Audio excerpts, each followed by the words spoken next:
session, UFile Facebook Live session. I like to call it UFile Live, as you see the caption at the bottom.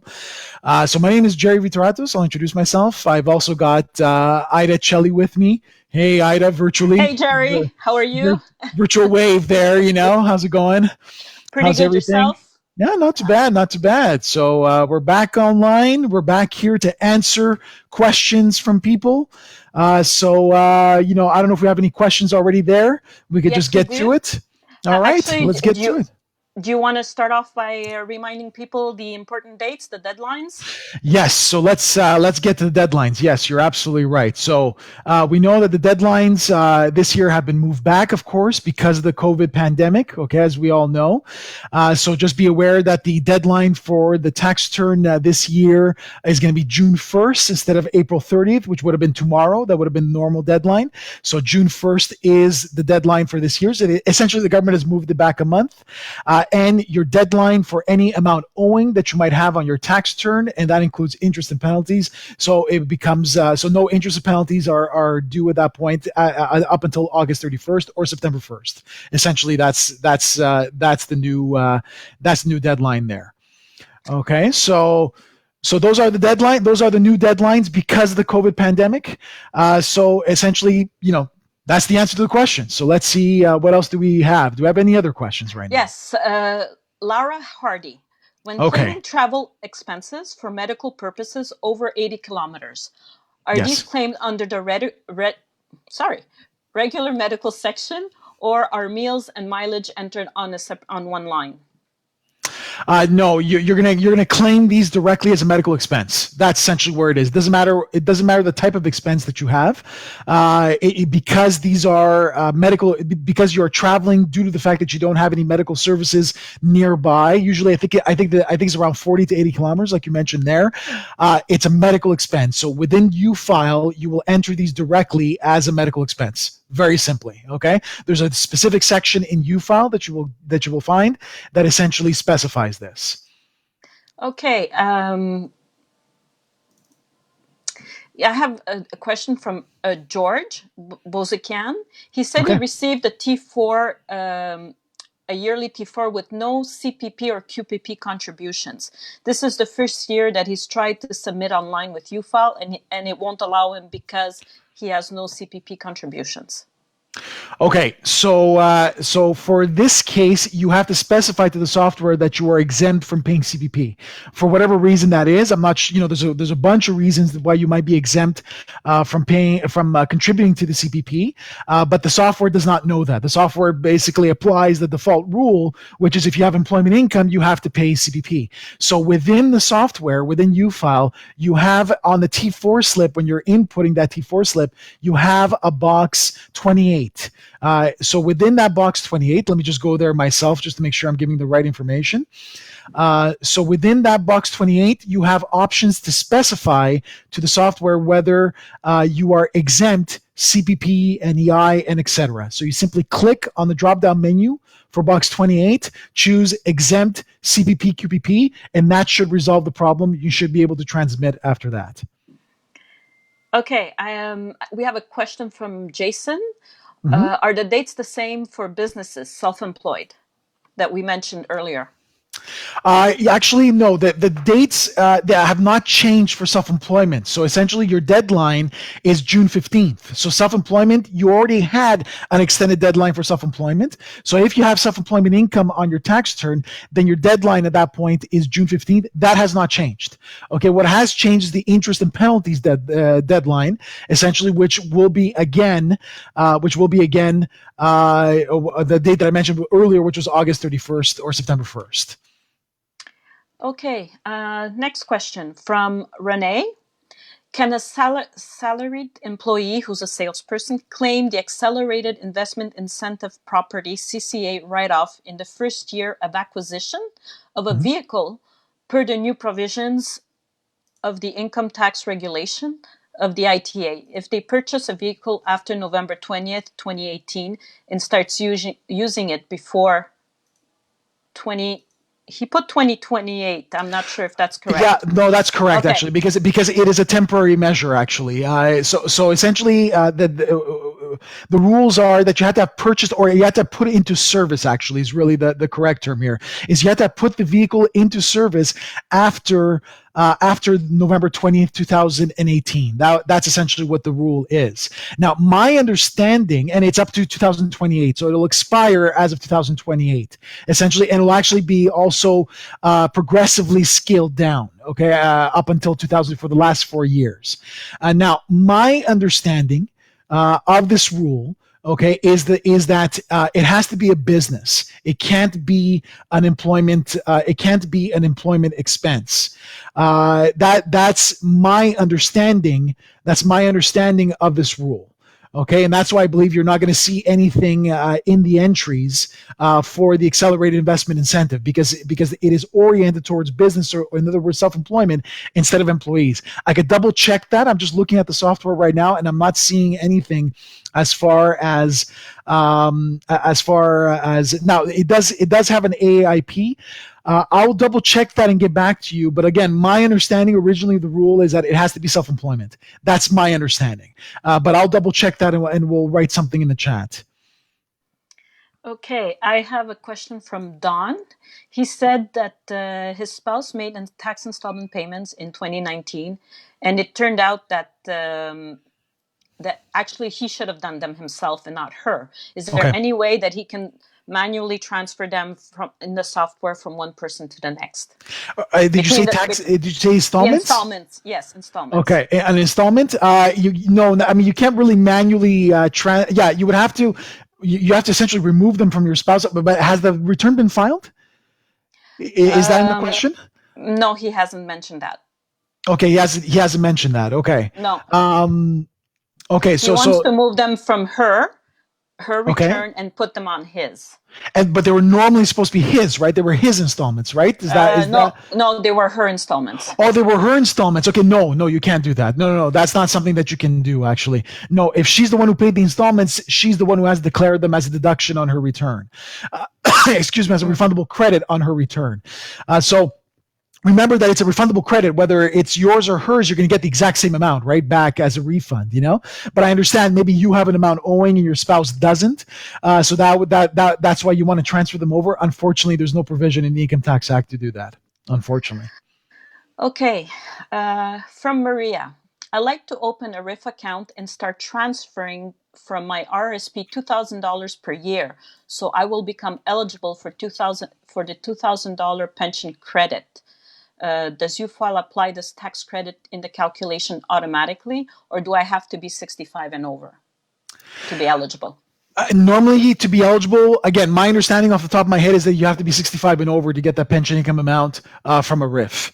Okay, that's my understanding of the rule. Okay, so whether you decide to pull it out or not, you will not be able to get that amount unless you are 65 and over. The only exclusion to that rule, to my understanding, is an RPP, which is a registered pension plan, and that normally you'll see that from employers. So you were talking about employer pensions or government pensions. For example, you're a civil servant with a municipality or federal government or provincial government. Those pensions are entitled to the pension income amount regardless of age. But unfortunately, a RIF and an RSP, it takes there is the age requirement, which is 65. That's at least my understanding off the top of my head. Okay. Next question from Wei.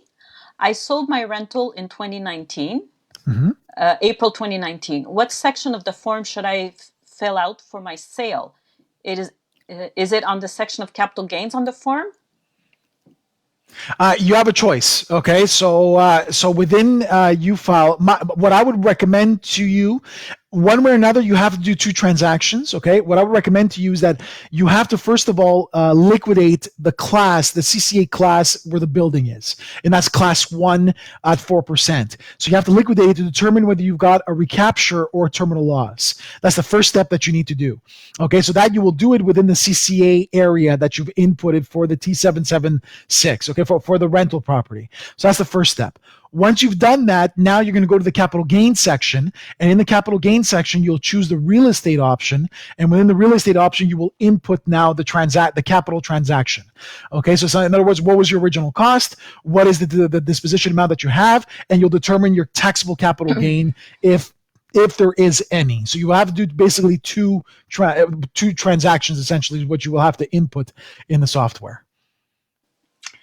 Okay, Deanna. I rented out my condo and have a property manager doing the management of my tenants. What expenses and management can I claim? I have the monthly fees, but more particularly, there are working deposits in an account to pay for services. Do I claim those miscellaneous events in that savings account as well? Or do I strictly gross, or is it strictly gross minimum net? Sorry, Okay. gross minus net. Sorry. Gross in other words, the net. In other words, the net of those transactions. To me, what you're going to be deducting, because from my understanding from the question is, you're getting a service. You're having somebody who's managing the building, essentially, right? And you're paying this person to manage the building. Okay, so what you're going to deduct is essentially the fees that you pay for that manager to manage the building. I mean, that's essentially what you're going to deduct directly. Now, what were the other amounts that she mentioned in her question? What were the other things that she mentioned? Expenses management, can I claim, have a monthly fee? No, the monthly fees, but more particularly, they are the working deposits in the account. No, I would say the monthly fees. I don't think the working deposits would be eligible there. So it's the monthly fees that you pay for that person to manage the building. That's essentially what you're going to be deducting off your rental income. Okay, she also has another question.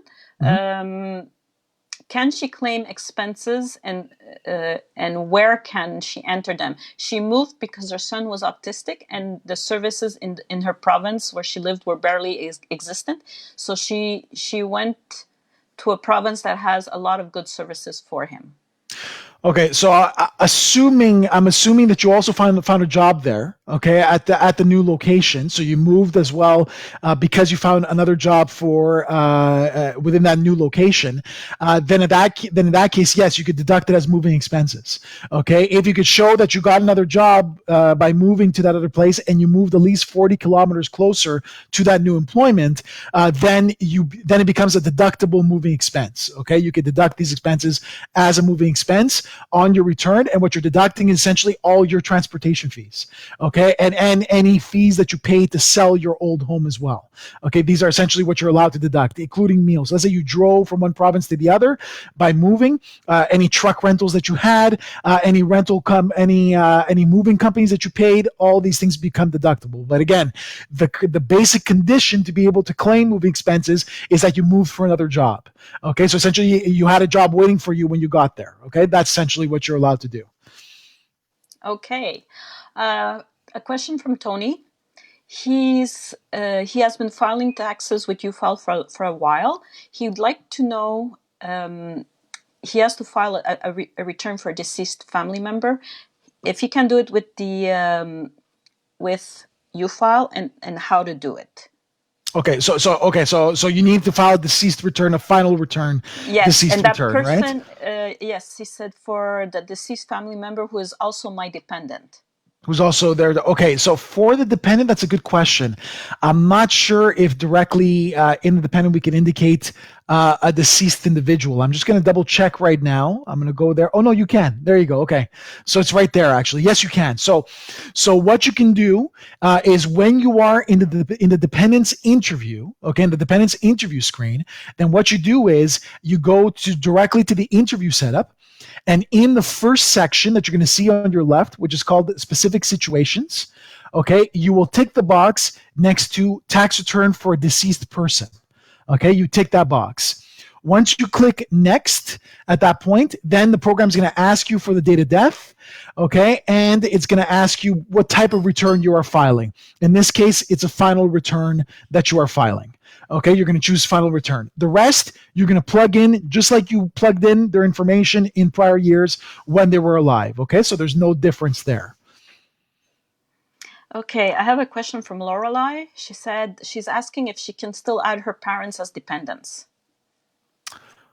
Yes, you can. The only catch is, the catch you're going to have is that if they're married, the program can't make the link between the parents that are married, right? So when you're going to enter your parents, you can't link up your parents that are married. So you can't have both files linked up together. Okay, that's the catch. If you want to claim amounts on their behalf, then what you would do is you will still add your parents' files, but as single individuals, just purely to claim amounts like the caregiver amount, for example. But you would have to create a separate family unit in order to produce their tax returns separately. Okay, that's a limitation in the program right now. We can't have married dependents that are linked together. Okay, that's the one limitation. Okay, Mr. William. Mm-hmm. Hi, we are senior citizens owning and renting an apartment now. When we sell the apartment, what is the tax implication regarding capital gains? As this is the only apartment we own, we need to be done. What needs to be done to defer capital gains tax on sale? Well, I mean, I'm assuming this is their principal residence. Okay, so that's the magic word, is that they were living there. So the good news is that there's no deferral there. Okay, the good news is this becomes your principal residence, and at the base, a sale of a principal residence is tax exempt.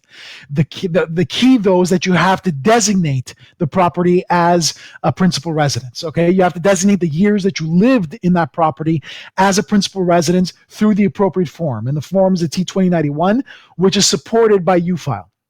So what you do is when you enter the capital gains transaction in UFile, you will see a section just below the transaction that you're entering, which will ask you whether the property was a principal residence. You're going to say yes to that question, and then you're going to designate the years that you lived in that property as a principal residence. And by doing that, now you're exempting the capital gain. So it's not even a deferral, it's even better. You're actually going to exempt the capital gain altogether because the Act allows this. Okay, the Income Tax Act allows this. Any sale from a principal residence is tax exempt as long as you designate those years that you lived in it as a principal residence through the prescribed form, which, like I mentioned, UFile supports. Okay, from Dana. I became self-employed in May 2019. I entered this date in the program, taking this as the first year of operations. I am wondering if the program will use this date 8 months out of 12 to calculate the allowable home office expense. For example, if my heat is $600 for the year, $50 a month, do I enter 600 or 400? Which means Okay. either, in other words, do I need to do the math or does the UFile do it? Okay, for the proration on that date, it will not do it, and for the simple reason that the program has no way of knowing whether you started your home office right away or whether you started later on in the year. What the program will do, what the program will prorate, is your depreciable property. Okay, so for example, if you are depreciating certain assets within that business, then the program will apply the proration on the CCA, on the depreciation expense that you will claim on your return. But as far as home office expenses, it will not do that because there's so many scenarios that can happen when it comes to home office. Like I know you might be saying to yourself, well, I started in the home office right away, but we have no way of knowing that. The program has no way of knowing that. So that's why you will have to enter the prorated amounts. What you don't need to prorate, though, is the proration based on the space of your home that you're using the home office. Okay, so for example, let's say if 10% of your home is being used for the home office, then the program will prorate and only claim 10% of those expenses. But it will not prorate based on your year end. That it will not do. Okay, so that you will have to prorate. Okay, thanks, Jerry. Now, Ralph wants to know, is he able to use his medical travel insurance as a medical expense? Yes, absolutely. Your medical travel insurance, the fee that you paid for your medical travel insurance is an eligible medical expense. Absolutely. Just like your workplace one. There's no difference there to the rule. So you are allowed to claim it as an eligible medical expense. Okay, all right. Okay, Daniela. She has an issue. with her T4s. She has two T4s this year from the same employer. Part of her year is documented under T4 for Ontario, while the rest of the year is documented under the T4 Releve 1 for Quebec. Both have identified income, but all my EI insurable earnings, CPP, QPP, and pensionable earnings and CPP contributions are listed on the T4. The Quebec one lists insurable earnings and the CPP, QPP pensionable earnings as zero. And the CPP and QPP contributions are left blank. How would she enter them in the system? Does she specify which where the employment happened? In what province? Was it in Quebec or was it in the? I'm assuming it's in Quebec. If she got a Releve 1, does she specify anything there? She said part of the year wasn't from Ontario and the other part was Quebec. You enter as two separate slips. You're going to enter one as a simple T4 from the rest of Canada, which UFile has an option there, and the other one you're going to enter as a T4 Releve 1. Okay, which again UFile will add another option there as well. Okay, that's essentially how you're going to do it. You're going to split up those slips, and you're going to enter them separately, essentially in the software. That's the way to do it. Okay. So what's next? Grace, she says, can I treat appliances and window covering purchases as expenses on the rental property, or they have to be treated as capital cost allowance? Capital cost allowance. These are durable goods. Just remember, the question in the end, whether it is a current expenditure or a capital expenditure is how durable this good is. Okay, can this good last more than, is it just a good that you consume right away, or is it a good that can last you for several years? In this case, from the list that you gave me, these are durable goods, which means it's capital cost allowance. I'll give you the clue as well as to which CCA class to use. It's class 8. Okay, that's the one that you're going to use in order to input the fridge and the stove, et cetera, et cetera. Okay, so it will be a class 8 that you will choose, and essentially durable good. It's a capital asset. And she's also asking about the legal fees paid for the acquisition of the investment property. The legal fees, you're going to add it to the property itself, which means that yes, it is a durable good, which means that you're going to add it to your class 1. That means you're adding it to the cost of the building. Okay, that's essentially where you're going to add that amount directly. So again, it's a CCA as well. It's the same thing. The only difference is you're putting that one in your class 1 instead of class 8, which is the equipment that was mentioned before. Okay, Nicole, she wants to know that this year she was able to transfer part of her yearly bonus into a group RSP. She received the official receipt from her employer, and she's not sure how to claim it in the software. RSP. Very simply, you're going to go to the RSP section on your left-hand menu, which should already be loaded for you when you load your file. Click on it there and enter it as a contribution, whether it's in the remainder of the year or the first 60 days, depending on when you made the transfer. It's as simple as that. It's a run-the-mill RSP contribution like any other RSP contribution. Okay, Steve, my mother-in-law lives with us and has dementia, needing care 24/7. We pay for daily seniors care services to allow for us to earn income. She has less than 8,000 pension income. What tax credits or expense reimbursement are available for caregivers? Okay, so in this case, well, first of all, we could go through the non-refundable tax credits. So the first things first, you're going to be able to claim, the disability amount, which is a non-refundable tax credit on her return. It'll transfer over to you because at $8,000, it's your mother, right? It was the mother. Am I right? I think it was the mother. Mother-in-law. Oh, mother-in-law. Sorry. Yeah. So your mother-in-law's, so that amount will transfer over because your mother-in-law is not taxable. At $8,000, she's below the basic personal amount. So that disability transfer happens right away. The other one would be the caregiver amount.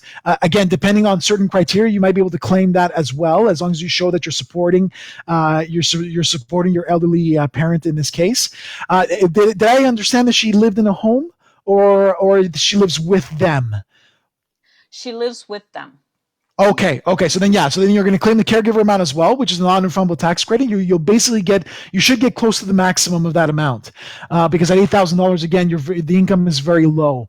The only other one that I could think of, but you'd have to check the criteria, is the disability supports deduction. Okay, and that's a deduction directly on your tax return. So again, because you're hiring a caregiver to support your mother-in-law in order for you to go to work, then you might be entitled to that disability supports deduction. You'd have to check the criteria.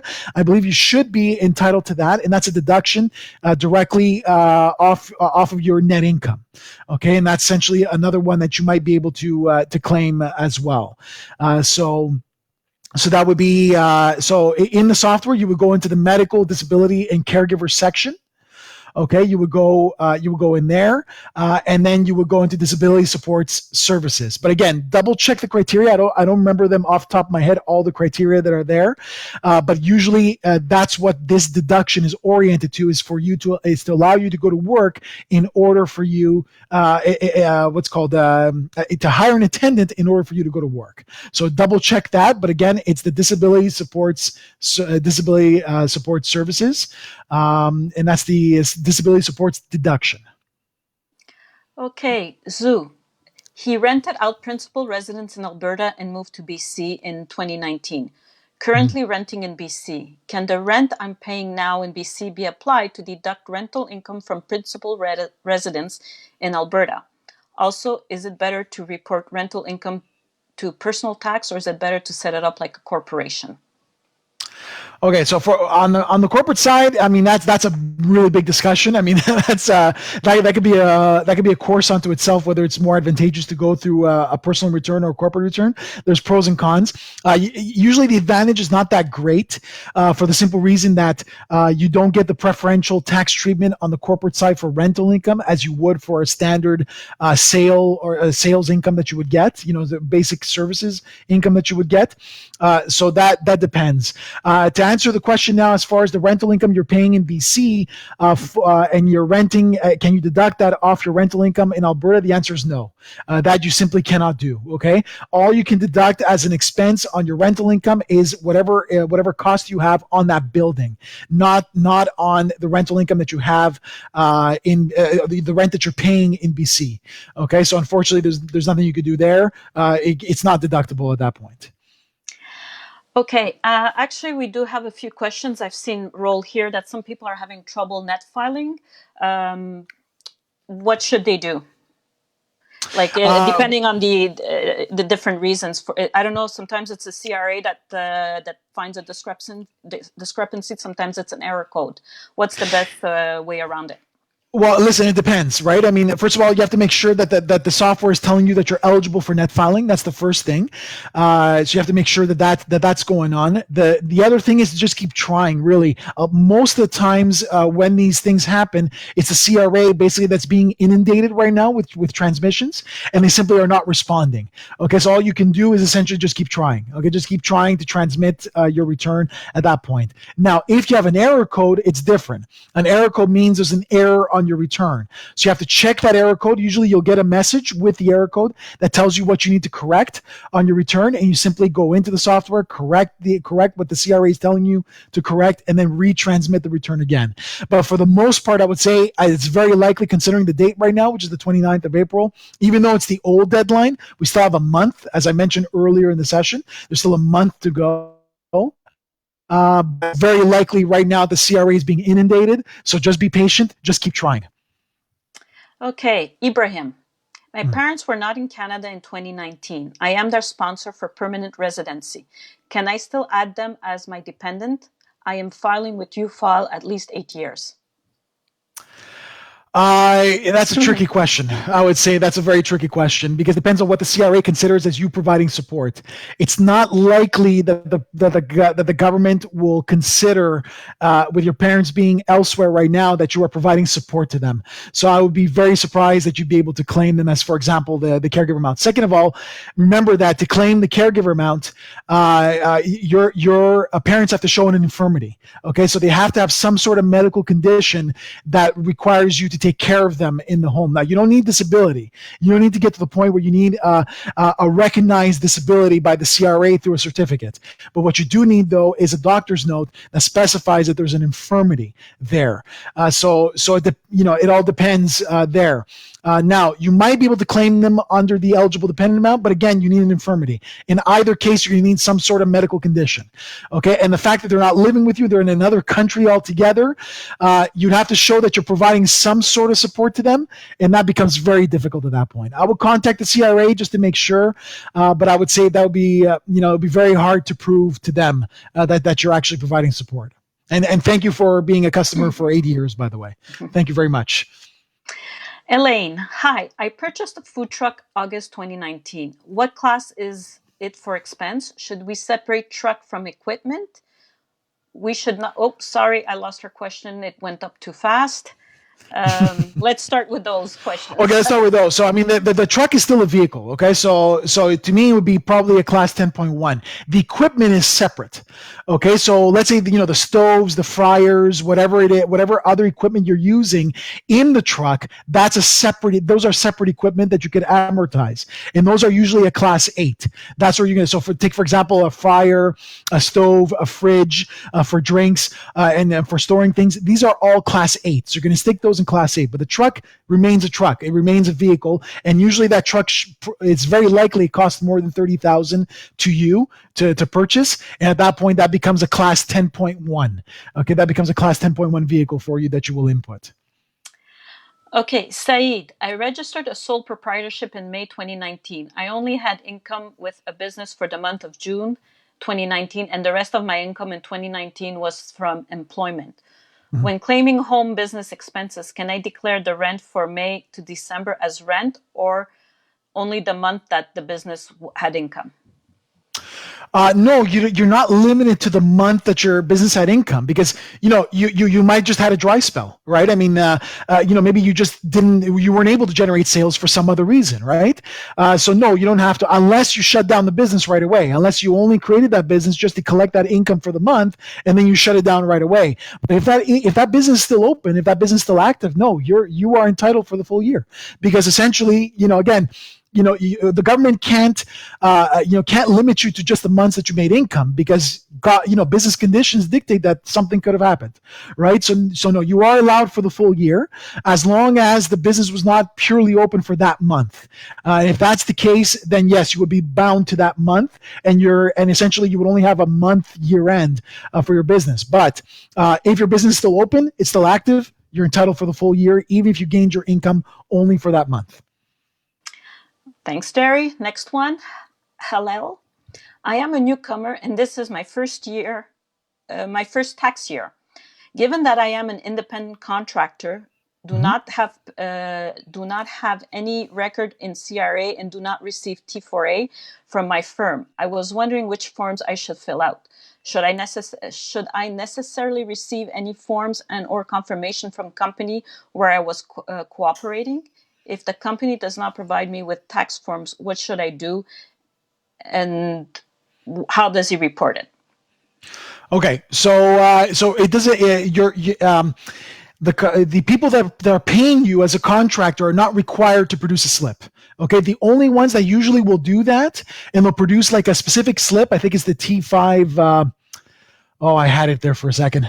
I can't remember it now, but there's a specific slip, and it's usually just government entities. Okay, will produce a slip for the contract that they paid you. But any other person can pay you, and they are not required to give you a slip. So you are still required to declare that income, and the income you're going to declare it on the T2125, which is self-employment. Okay, you have to declare it on that form, and of course UFile supports that. Regardless of the version that you buy of UFile, it supports self-employment income.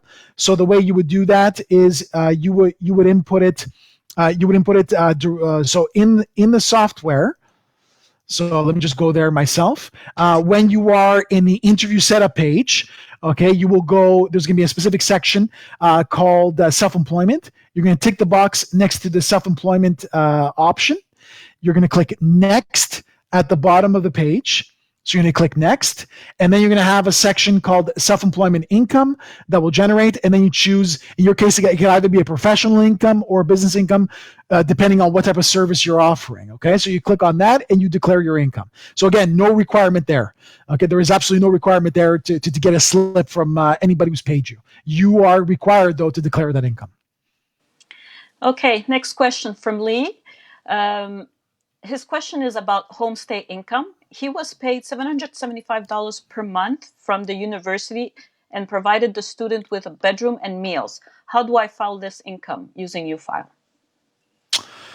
Okay, so you were paid. Okay, let me just see that question as well. So 750 from the university and provided a student bedroom meals. Okay, well normally the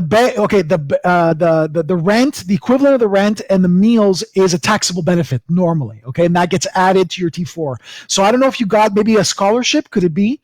Maybe did you get a scholarship or did you get employment income? That I'm not sure. I don't think it's specified, unfortunately, in the question. Okay, but if it's employment income, normally you would add it to your employment income. Whatever the value of those services that were included by the university, so your room and board, basically, that gets added to your employment income. If it's a scholarship income, then you're going to add it to your scholarship income. It's as simple as that. Okay, that's where you would put it. I'm assuming it's employment income. Okay, that's what I would be assuming. Okay, I've seen several questions going by regarding self-employment. They're not sure where to enter the car expense, if they can claim business, home office, and things like that. Can you just go over that quickly for them? Okay, so a car expense, yes, you could enter it as an expense on your, and claim it as expense against your business income. Just remember that you have to maintain a log of your kilometers. Okay, so you have to maintain a log of the number of kilometers that you have done for business and the total number of kilometers for the day. Okay, for the year. Okay, so your expenses will be prorated based on that ratio. Okay, so in other words, what's the ratio of your business kilometers over your total kilometers for the year? So now you enter the total expenditures. The program will prorate automatically based on that. What are you allowed as far as car expenses? If you're using it for the business, of course, fuel, maintenance, so oil changes, etc. Your registration fees, your license, etc. All these expenses are eligible. What's also eligible is depreciation. Okay, so if you purchase the vehicle, you are allowed to depreciate that vehicle at a 30% clip. So you take basically the value of your vehicle multiplied by 30%. That becomes your depreciation expense for your vehicle, of course, prorated based on your business use of the vehicle. Okay, so that's the crux of your motor vehicle expenses. Your business use of home, and this is where I come back to this, and we've done this in the blog as well, in our UFile blog.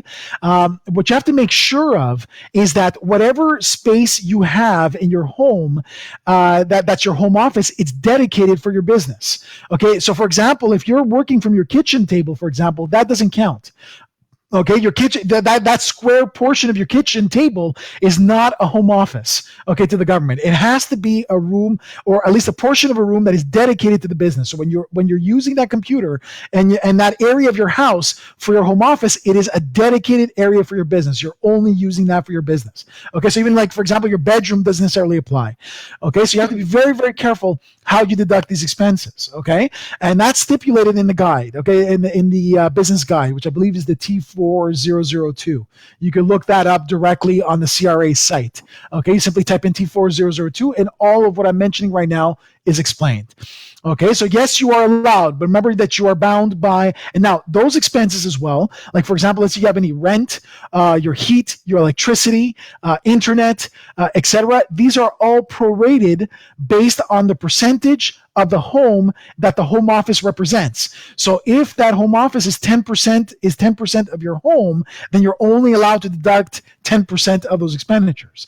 Another limitation of your home office is that you can't create a loss on those expenses either. So for example, if you have X amount of home office expenses, okay, and those expenses are higher than your net income, than your net business income, well, you are going to be capped at your net income. In other words, I can't create a loss based on my home office expenditures. So I could only bring my net income to zero based on my home office expenditures. Okay. Now the excess amount I can carry forward to a future year and use it against any future business income in the following years. Good. Okay.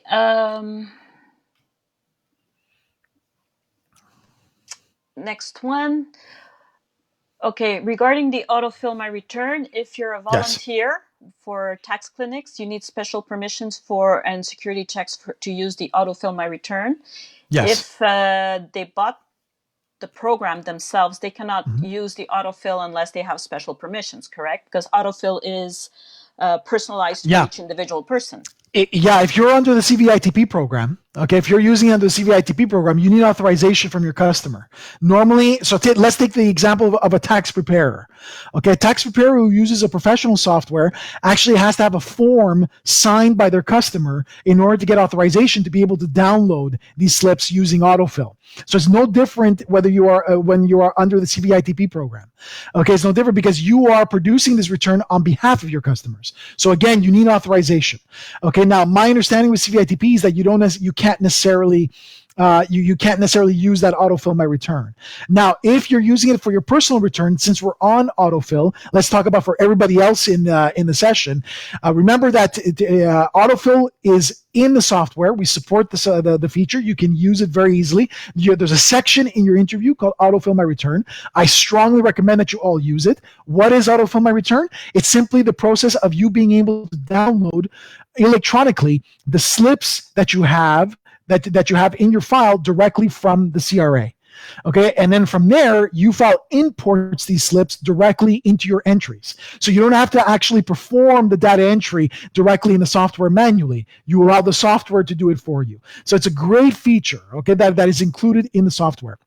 All right, now remember, in order to get autofill, you need to have My Account portal with a CRA. You have to create an account with My Account CRA, which is very easily done, and it's done very, very quickly. So I strongly urge you to do it.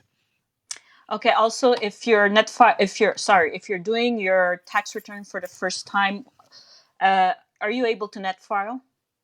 I don't believe so. No, that's one of the exclusions of NetFile is that if it's your first federal return, which for an immigrant it would be, in this case, then you fall under the exclusion of NetFile and you cannot transmit, unfortunately. Okay. Next question. Hi, where do I enter tuition fees and scholarship awards for my daughter?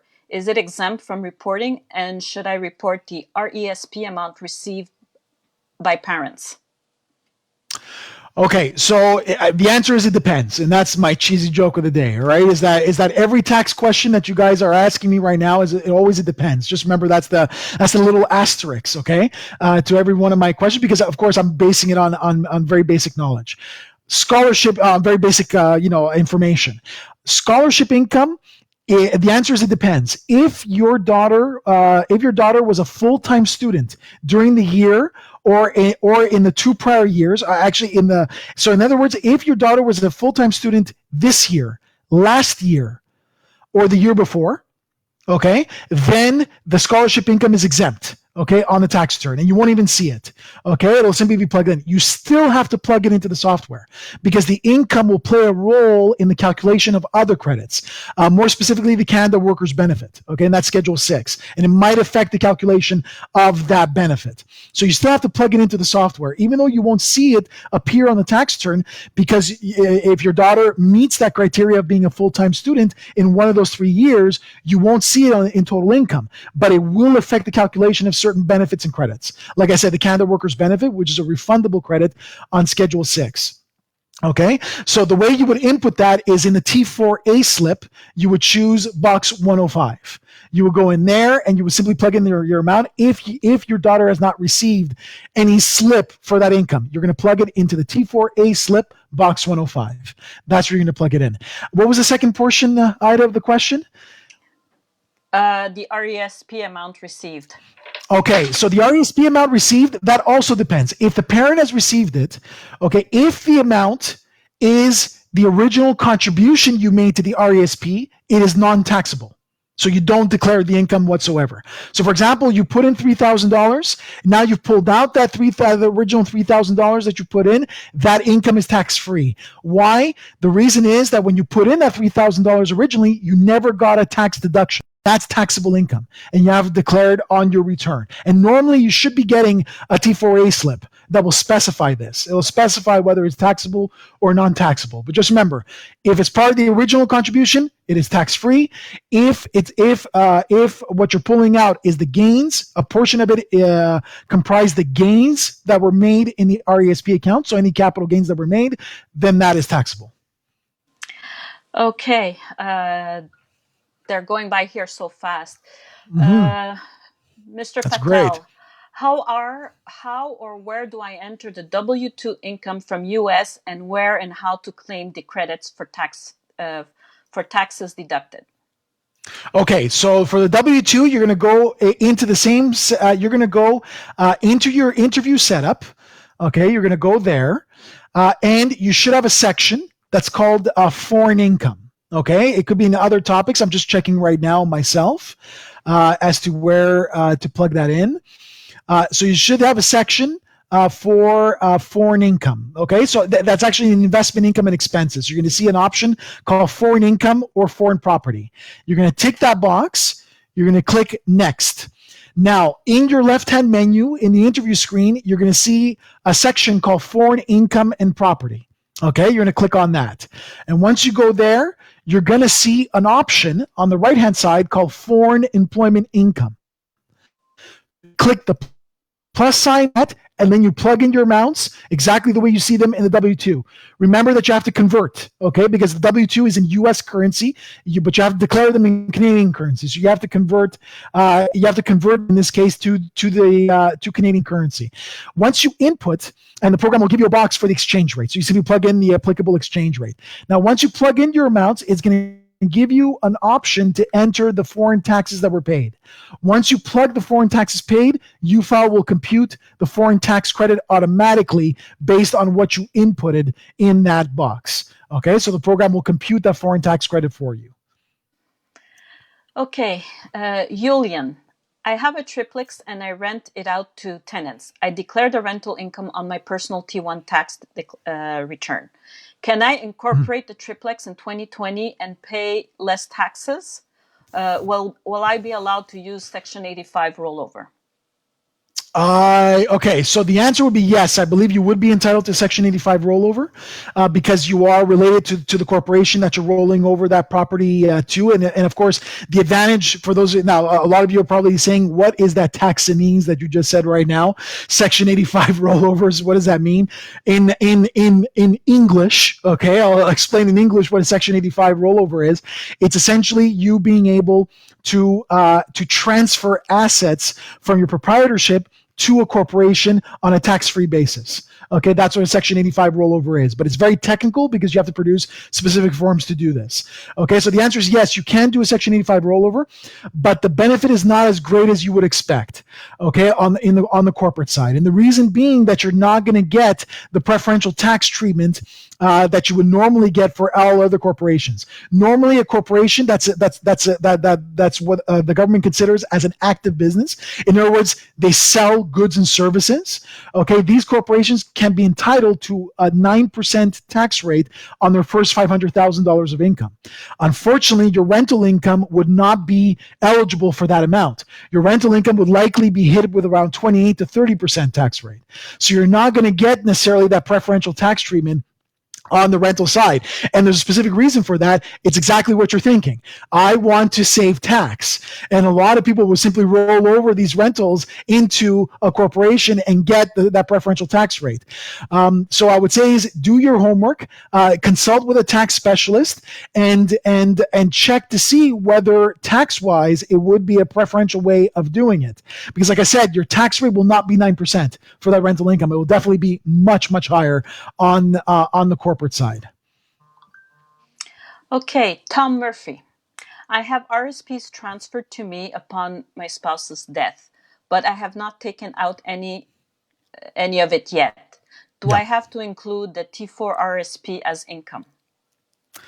You'll have to declare it on your spouse's return, but then you'll declare a direct transfer to your account, and basically it's gonna be like an in and out. You're gonna see the income show up in total income, and then it'll be deducted directly off net income. In your return, you'll not see any income. There's no income to declare since you have not pulled out any of that income. Rollovers that go from spouses roll over tax free. So an inheritance that one spouse collects from another is usually tax free. Okay, an inheritance to anybody but the spouse is not tax free. In that case, the person who has passed away has declared the income the year that they passed away. Okay, it's as if they pulled out the money right away. In your case, it's not the case. It'll be simply a direct rollover, so your spouse won't pay anything and you won't pay anything either on that amount. Okay, next question. Sisodia. I got permanent residence, and after landing in August 2019, I left Canada after 15 days for a job in another country, but my wife stayed there and leased a house. I also obtained healthcare card and opened a joint bank account with my wife. Am I liable to file taxes in Canada, even though I'm not in Canada? Yes, I mean you're what's called. Remember, this here comes the tax specialist cheesy joke number 2. Okay, remember that the Tax Act defies physics, okay? In the sense of, even though you're not physically in Canada, it does not mean you're not considered a resident of Canada. So you can actually leave Canada for a couple of years, go on a work contract, okay, in somewhere in Europe, let's say, okay, work there, and yet you're still going to be liable to pay Canadian tax, and you're still going to be considered a de facto Canadian resident. Why? Because your spouse is what the government considers as a principal residential tie to Canada. And because your spouse is still in Canada and your spouse has no intention of moving out of Canada, at that point that bounds you to Canada and you have to file a return with Canada. And the kicker is you are also declaring your worldwide income. So whatever income you made in that other country, you have to declare it in Canada. Now you might say to yourself, hold on, I'm going to get double taxed. I made that income in the other country, and yet I have to tax myself in Canada and the other country because I paid a tax in the other country as well. Well, this is where what I mentioned before, the foreign tax credit comes in. And the foreign tax credit will give you a credit for the fact that you paid tax in the other country. So the Canadian government will actually reimburse, will lower your tax, usually by the amount of tax that you paid in the other country. But you are liable to Canadian tax, even though you're not physically in Canada because your spouse ties you to Canada. Good. Okay, next, Sunny Lee. I was a part-time help during the summer festivals, about 10 events from April to August for food vendor last year. I was paid cash, about $6,000 every year. I never got a T4 slip for work, and I did not had any taxes withheld or reported in other income for the tax returns previous years, 2018. This summer, all festivals are canceled due to the coronavirus. His first question, am I qualified to apply for the CERB, even though he's self-employed? Yeah.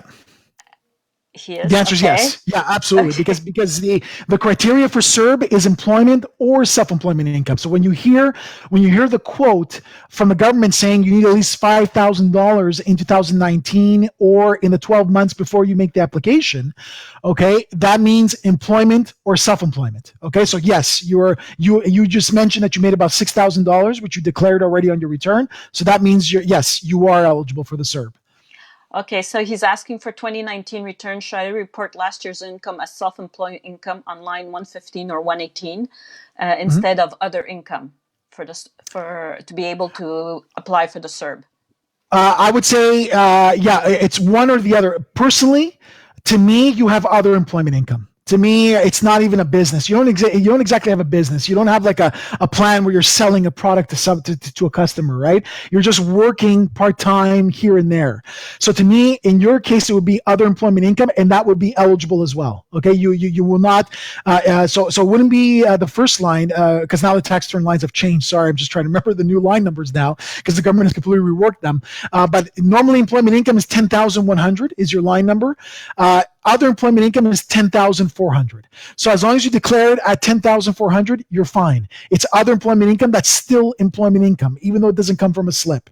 Okay, and to me, that's really the better categorization of your income. From the description I just got from Ida, that's the better categorization in this case. So declare it as other employment income. You're still going to go to the same T4 section. You can click on the T4 section, and you're going to see an option there called other employment income. You click on the plus sign, you declare it there, and that does not preclude you from collecting CERB. You are absolutely entitled to the CERB. Okay, time is running out, but we'll take a Yeah, couple we more. got 5 minutes. Okay, Tom, my father went into long-term care January of this year. My mom is still in family home and makes very little income, CPP, OAS, small monthly RIF. She submitted a form for involuntary separation to Service Canada and got approved. My question is, should she avoid splitting income with my dad, who has a larger pension, so my mom would be eligible for a larger GIS benefit? Uh, you, um, you know what? No, you don't have to do that because for the GIS, you can make an application to say that you're involuntarily separate, which I think you've already done. Okay, so in the end, in the income tax return, you're still a couple. There's still a couple, even though there's an involuntary separation. Your parents are still a couple, and they still have to declare return. They still have to declare each other's income. Okay, so at that point, so you can still do the pension split, and then what you can do afterwards is you can go to Service Canada. You call Service Canada directly, the agents, and then you ask for a specific form to elect to not consider the pension split income for the purposes of GIS. Okay, because there's an involuntary separation. So you can do that. So you can still, in other words, you can get your pie and eat it too. Okay, that's essentially what I'm saying. Okay, is that you can still split the pension and save the tax, and then afterwards make the election to not consider that split for the purposes of the GIS because you have an involuntary separation. So no, you can do both. The catch is though you have to call Service Canada because unfortunately that form is not found on the website. So you have to call Service Canada and they have to mail you that form, and then you get it signed. You mail it back to them, and then they redo the calculation. Okay, let's do this question for people are asking if they made a mistake, how do they go about correcting it, and they have already filed. Okay, so in this case, it's an adjustment. Basically, is what you have to do. You have to do an adjusted return. Okay, so you have two options in this case. Either you can go to UFile and produce the form and send it to the CRA, which is the slower option, or you can simply go directly to My Account. You could create yourself a My Account account, okay, through the CRA portal, okay, which is called My Account for the CRA, and then within the portal, you have an option to make adjustments. And these adjustments are sent electronically to the CRA, so they're processed much quicker. Okay, so that would be my recommendation. As much as I want to plug the software, I want to give you guys good advice as well. Okay, through the software, will be a little bit slower because it takes longer for the government to process the adjustment through the form.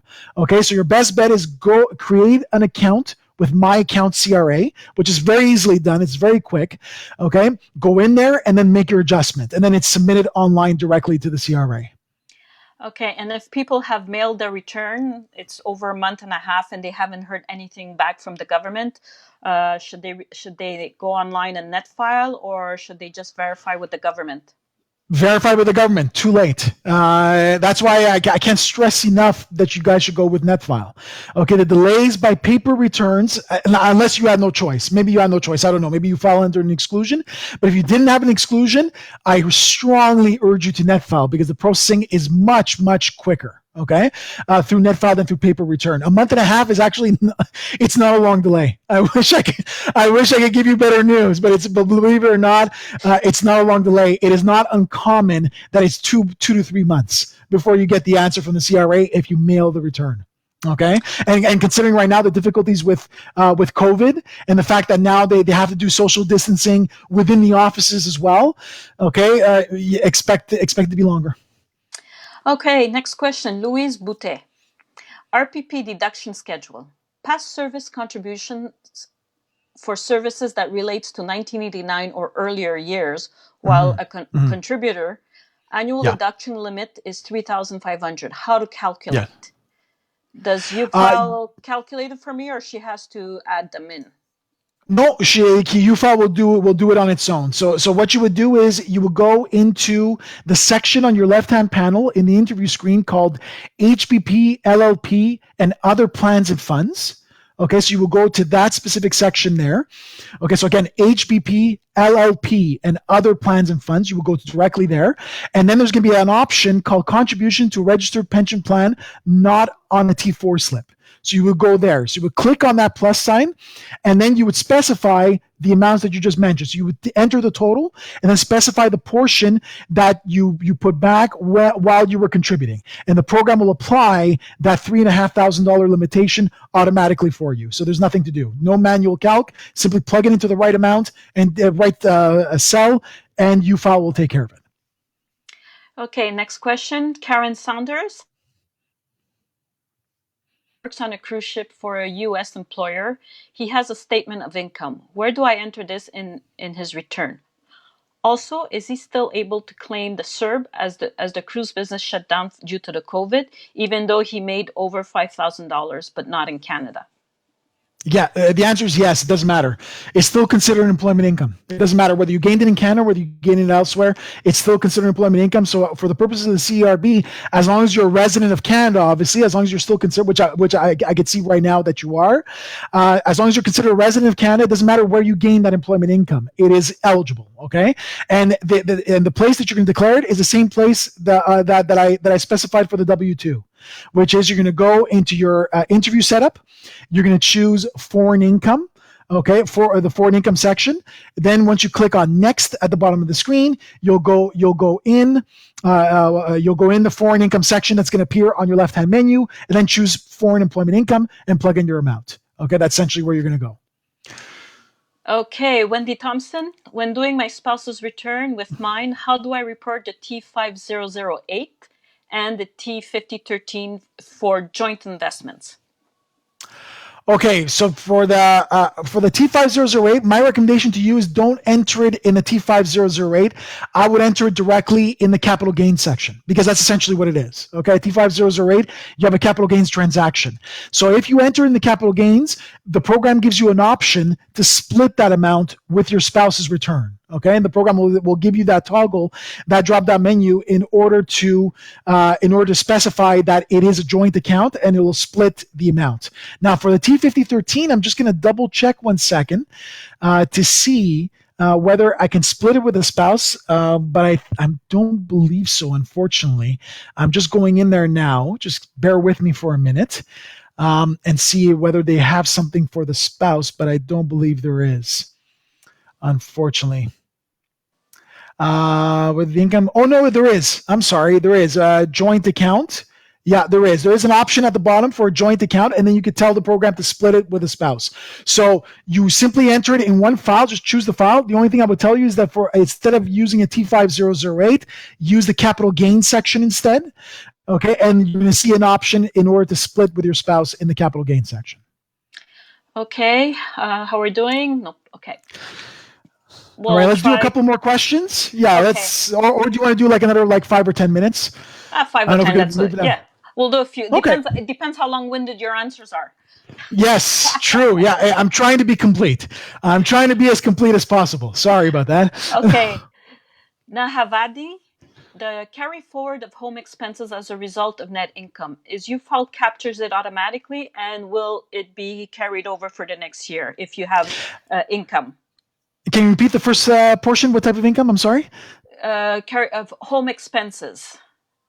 Carry forward of home office expenses. Okay, so yeah, there is a section in the software. So that's simply first of all, UFile will carry forward automatically. If you produced the return last year with UFile, and there was a portion of your home office expenses that you were not able to deduct, then the program will simply apply it automatically to the following year. Now, when you are in the home office expenses section of UFile, assume this is your first year with UFile, and you want to plug in that carry forward amount.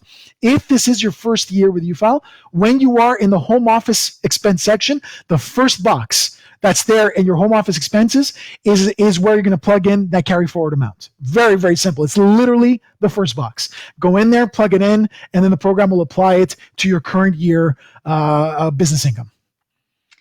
Okay, Mrs. Lopez, I am employed and receive a T4, but I'm also self-employed as an actor. Will the system allow me to file both employee and self-employed, and which fields do I have to complete?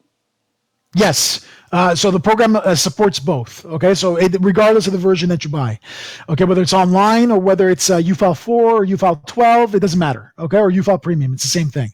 Okay. So we support both of them. So for the T4, well, you simply enter in the T4 section. So within the interview setup on your left-hand panel, on your left-hand menu, you're going to choose T4 and employment income. You're going to tick that box, and then you're going to go into T4. Just simply plug in your slip exactly the way you see it.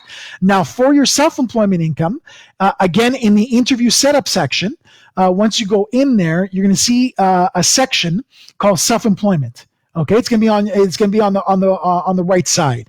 So you simply tick the box next to self-employment income, click next at the bottom of the screen, and then you'll see a section that will appear called self-employment income. Very simply. Then you go in there. In your case, it's going to be professional. That's from what I understood, the type of business that you're doing. It's going to be professional. So you're going to click on the plus sign next to T2125 professional income, and then fill in and answer all the questions that the program asks you. Okay, Gary, he says he's self-employed. His filing dates are June 15 and payment date September 1st. What are the consequences if he meets the payment date but misses the filing date? Okay, so if you meet, there shouldn't be any. Okay, if you don't meet the filing date, again, my understanding is that there's going to be penalties that are going to be applied.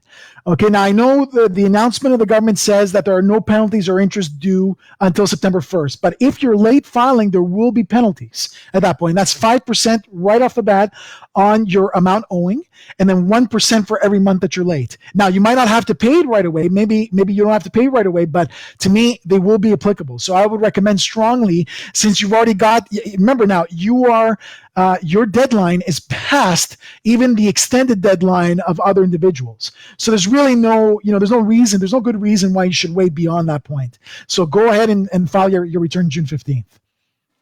Okay, Mrs. Fisher, I have a question on out-of-country medical expenses. What amounts can I claim? Where do I record them in my tax return? Like any other medical expense. You're going to go into the medical expense section, you're going to plug them in there. It doesn't matter where you had the service, as long as the service was an eligible medical expense according to the law. Okay, so so essentially you're just going to go into the medical expense section and just plug it in like you would any other prescription, for example. There's no difference there. Okay. Okay, Mrs. Yang, they said they have two questions. My husband and I sold our home last year. When filing income tax together, how shall we report the sale? Do we both report it or just one of us? The sale of what again? A home. A home. Okay. Well, in this case, their home. Okay. So in this case, in the capital gains section, you have an option. Let me just double check that. I'm just before I make these grand pronouncements. Let me just go into the capital gains section. But to me, you can split the capital gains. But let me see if it can be done. So let's say real estate in this case. And if I scroll down. So disposition, you know what? No, it doesn't look like it actually. Sorry about that. It does not, what's called your percentage share of the capital gains loss recorded here. Doesn't look like I split it with a spouse. That's okay. I thought you could. So you would have to enter it. You would have to input it in each file. Okay, and that's a mistake that I made on the previous question that I answered for T5008. That means you would have to input the capital gain individually. Now there is an option there where you can actually plug in the percentage. Okay, so you can plug in the total amount and then simply plug in 50%, and the program will prorate the transaction. But you do have to re-input that transaction directly in the spouse's file as well. Okay, so it would have to be a double entry essentially. So you have to enter it in both files. Okay, Mr. Yang, for your second comment, I suggest you write to support at UFile. Help at UFile.ca in order to review that question you had about being reassessed. All right, for last year, or actually claim not being allowed by the CRA. Okay, next question. Let's take a look. By Nisha, I am separated. Can I claim my daughter who's 21 is attending university? You can't claim her for the eligible dependent unless she's got a medical condition. Okay, that's number one, because the eligible dependent credit is that the child has to be less than 18. So because your daughter is over 21, you can't claim that. Now, what you could claim is, for example, tuition fees if she's in university. Okay, so any fees that she doesn't need herself on her own personal return to reduce her federal tax and provincial tax to zero can be transferred over to you directly. Okay, but that's about it. In total, you might be able to claim also medical expenses. If she's got certain medical expenses, you can claim them as long as you can prove that you paid those medical expenses. You're allowed to take her medical expenses as your own. Okay, that you can do as well. And it's a specific line to do that in. But beyond that, unless she's got a medical condition, you can't claim anything else on her behalf. Okay. For Wendy Yu. For international students who came to Canada in 2019, this will be their first time. No, we answered that one. Sorry. Okay. The first time filing and cannot be net filed electronically. Yeah. Exclusion. Nothing you That's can do. An exclusion. It's on the CRA Yeah. website. Look for the exclusions. It's there.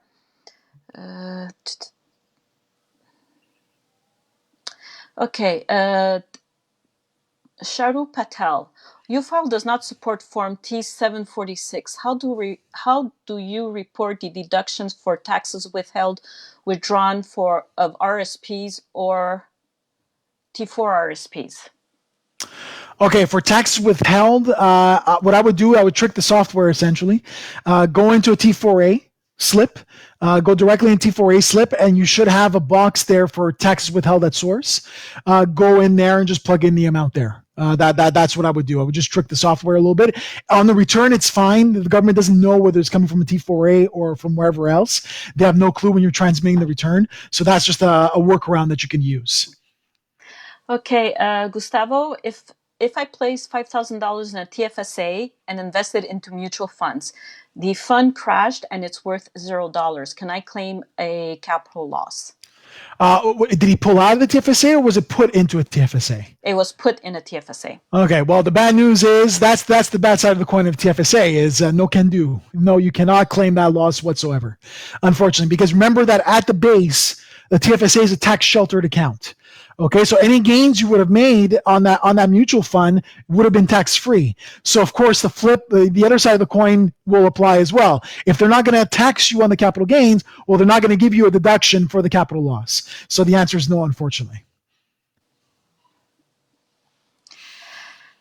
Okay. I say what, 3 more minutes, and then we book it. Okay, no problem. 3 more minutes, guys. 3 more minutes. Okay. Rishona, how do I file for a separate couple over 3 months and not include the other's income? All experts say not to include the income. UFile will not allow it. Okay, well, just put in a large amount essentially. Okay, the reason why the program is asking you to do this is because in the year of separation, you can still claim the spousal credit, which is a non-refundable tax credit in the year of separation for the income that was gained up until the date of separation. You're allowed to do this. Okay, that's what the act says, and that's what the program asks you for the income. Okay, I don't know what expert told you not to put it in. Okay, but that is the law. Okay, that's what the law allows you to do. Okay, and that's why the program is asking you to do that. Okay, so very simply plug in something that will cancel out any transfers or credits. I'll put something like $20,000, for example, and that should cancel out the amount or any other transfer that might happen between the ex-spouses. Okay, we'll make this the last question. Sure. Nancy Melrose, non-resident return. Do you get credit for tax paid in other countries? Australia is, which is okay. within the file, does it calculate it? Or should we enter the net earnings from Australia up to date of becoming non-resident? My daughter has education tax credits carry forward, and it appears to be using up those first rather than the credit for the tax paid. Advice on how to handle this. Okay, but she prefaced that with non-resident return, right? So in this case, okay, I'm just going. It's Nancy, right? I'm just looking at her question now. Yes. So now, okay, non-resident return. Do you? Okay, listen. If you are filing a non-resident return, there's no credit for the Australia income. You wouldn't even declare the Australia income if this was a non-resident return. But I'm thinking that it's actually an immigrant return. I'm thinking that's really what this is. This is the final return you are producing for your daughter in the year of departure, okay, is what I'm assuming. If that's the case, then yes, if the income from Australia was gained before your daughter left for Australia, then yes, the foreign tax credit applies, okay, which means whatever income was declared and whatever tax was paid in Australia, you're going to declare that tax in the foreign income section, like I mentioned before. You're going to put it in there, and the program will compute the foreign tax credit and give you credit for that amount. Okay, that's essentially how it would work. Okay, and I think do you have to add something? I don't. I mean, beyond that, unless Nancy can maybe add whether it's an immigrant return, which is what my suspicion is. Final, yes, she did. Okay, there you go. Final return. So exactly. So any income gained up until the date of departure, foreign tax credit. You are entitled, and you have to, of course, declare the income. Anything beyond that, well, now your daughter is no longer required to file a return in Canada, unless she's got a specific type of Canadian income, like, for example, employment income or something along those lines. Okay, that's essentially how that would work. Okay, so I think that's it, huh? That's it. So if we haven't answered your questions, we'll do our best to filter through all the comments we've got and try to answer as many as possible directly on the feed. Also, if you have any technical questions, please contact our support team, help@ufile.ca. If you're an online user, if you're a Windows user, it's support@ufile.ca. You're going to get an automatic email. Please reply to that email in order to be transferred to an agent. Other than that, thank you for listening. Thank you, Jerry. Thank you, everybody. Thank you, Ida, for this another UFile live session. UFile Facebook live session. I just want to wish everybody to stay safe and have yourselves a great day. Thank you very much, everybody. Thank you, everybody.